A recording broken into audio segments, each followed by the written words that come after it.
Some overnight news now. We should learn more today about a hit-and-run crash that closed off part of Coors overnight. This happened about 11:30 last night near Coors and Avalon in northwest Albuquerque.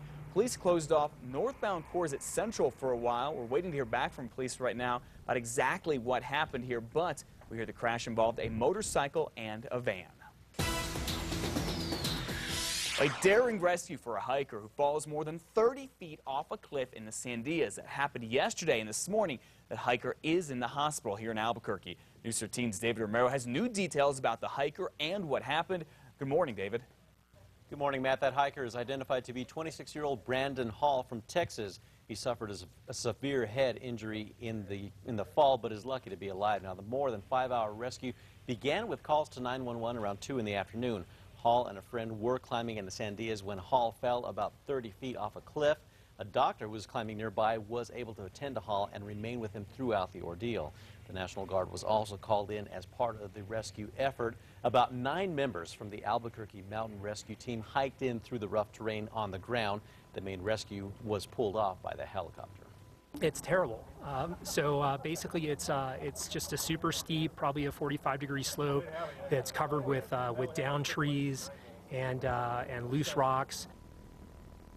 Now, Dr. Durkin, the physician who was climbing nearby, says that Hall was able to talk to him as crews hoisted him out of the canyon in the mountains. Matt, back to you. All right, thank you for the update, David. Hall was then flown to UNM's Johnson Field. An ambulance rushed him to the hospital. Well, you'll probably start seeing a lot more political ads in a race for Albuquerque's seat in the U.S. House soon. Michelle Lujan Grisham, a Democrat, is now asking fundraisers to help her respond to a new ad on TV that her opponent, Janice Arnold-Jones, a Republican, released just this weekend. As a private citizen, I value honesty, transparency, and what's best for real people. Both women are trying to get Congressman Martin Heinrich's seat. He is running for the U.S. Senate. Well, state Republican leaders are now talking about what they call national praise for Governor Susana Martinez's speech from the Republican National Convention.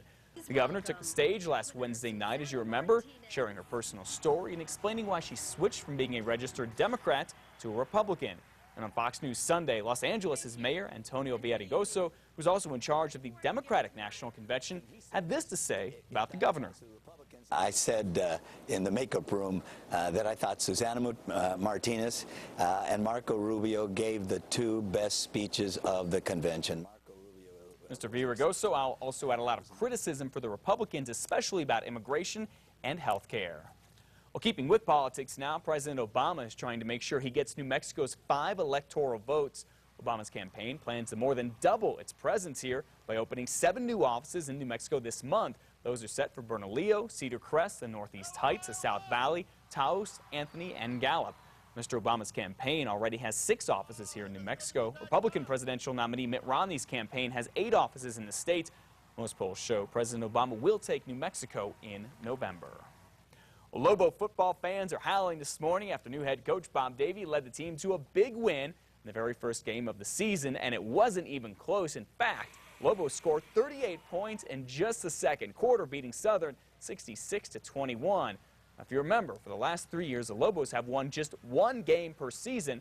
They've already matched that, but don't think this year is necessarily going to be a cakewalk. Next week, UNM plays at Texas. That team is ranked number 15 in the whole country.